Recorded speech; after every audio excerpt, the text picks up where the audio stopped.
You're listening to the Cyberwire Network, powered by N2K.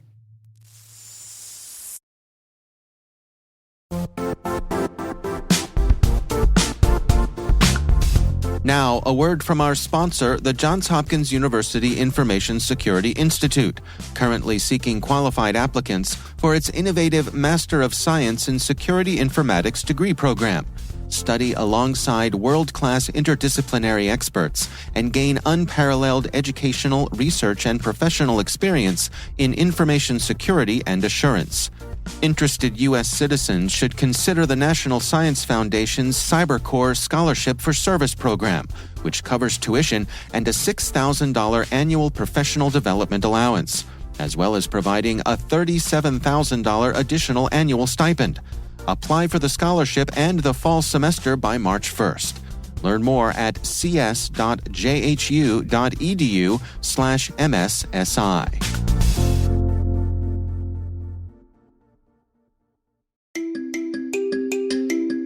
Hello, my name is Christian Lees. I'm the CTO of Resecurity. My earliest recollection of what I wanted to be is I actually wanted to be a farmer, believe it or not. I'm assuming not many people on this show say they want to be a farmer, but I guess I was fascinated by kind of like the heavy equipment, and like they all had this very unique use case. But that did not take place. I'm not a farmer now.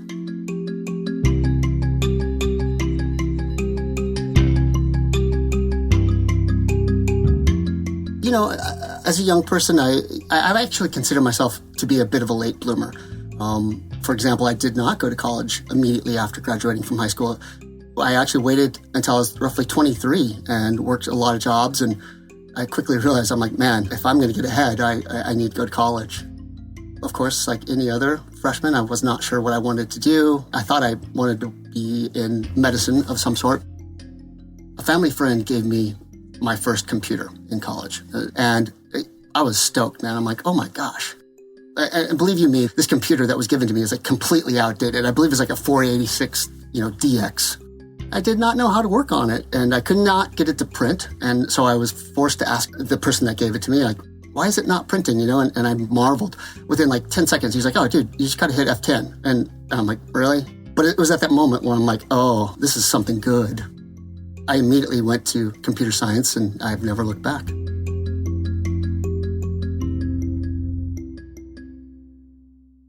I was actually offered a job from IBM Global Services, and I was like, wow, this is like 3 times more than I make as a student, or 4 times more, living on nothing. So I was really lucky to go directly into the workforce, and it was, the entry-level position. In fact, it was desktop support, but I loved it. I was so proud. From that point, I fully knew that I'm at the bottom, right? I got to climb. And it took me a while to find my way, but I was stoked. I just by pure luck in college, I was introduced to media outlets, and I knew that I wanted to work towards information security. So I put in my time. I worked, and I got exposure to a lot of different things. And when I left IBM Global Services, I knew that I really had a passion for telephony or network engineering. I got offered a position at a new company called Level 3 Communications. I was on like cloud 9. At that point, of course we have to earn a salary, but I'm like, it doesn't even matter. I would pay them to be here and learn this and have exposure to this enterprise networking gear. So I took a position, and I primarily helped companies or individuals turn up their co-location services or their dedicated private lines. So that's really where I cut my teeth on network engineering. I owe everything to that opportunity.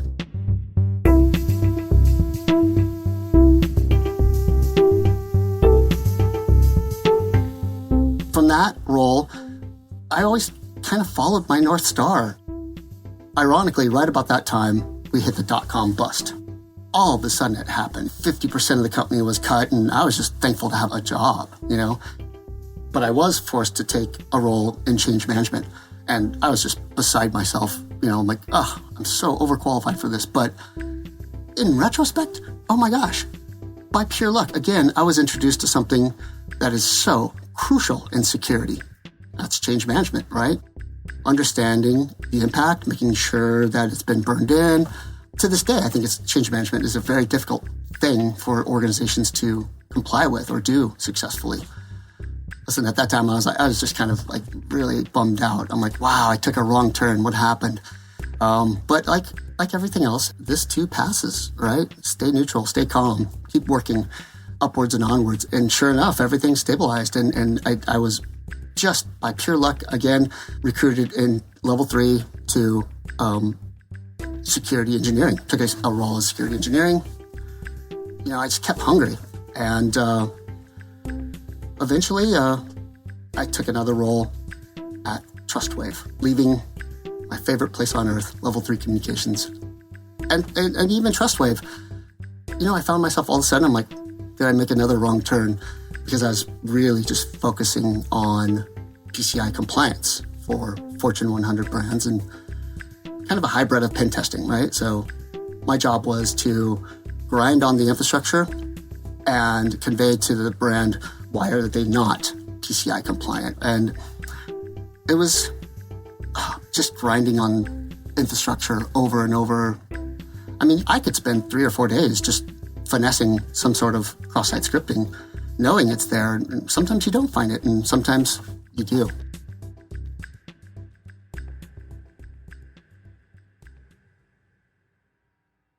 From TrustWave, it was the banking collapse in 2010, and I took a position at InfoArmor, and I was like delighted. I was going to be the CISO.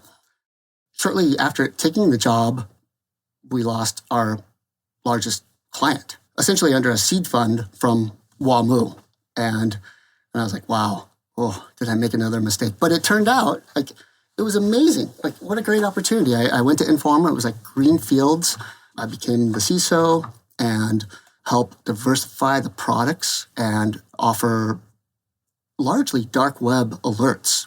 For some reason, when I came on at InfoArmor as a CISO, I just felt not afraid of anything. And I would pick up the phone and just explore opportunities with companies, and learn what's going on, and fortunate enough to be able to apply that to our products. And, hopefully it made a difference.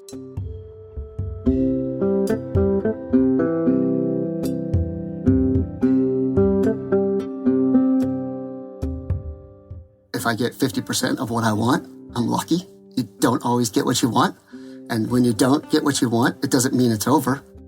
For those of us that are pursuing a career in information security, I always found it kind of interesting that, gosh, when you get there, there's so many flavors of security. Are you focused on web application security? Are you focused on network security? There's just so many different layers of security. And so find what it is that you love and go after it. And don't let anyone be a naysayer. And use every moment you have and every opportunity to the best of your ability. It's not always textbook. Define friction points in it. You may join security field not knowing what you're going to do, but by being that curious person and breaking things and putting it back together, you'll find the right way. And just never stop being curious. There's just not enough of us. Understand that you have to cut your teeth on things, and sometimes you get stuff that you don't really want to do. You might think you're better, but just do it really well, and the world will be your oyster.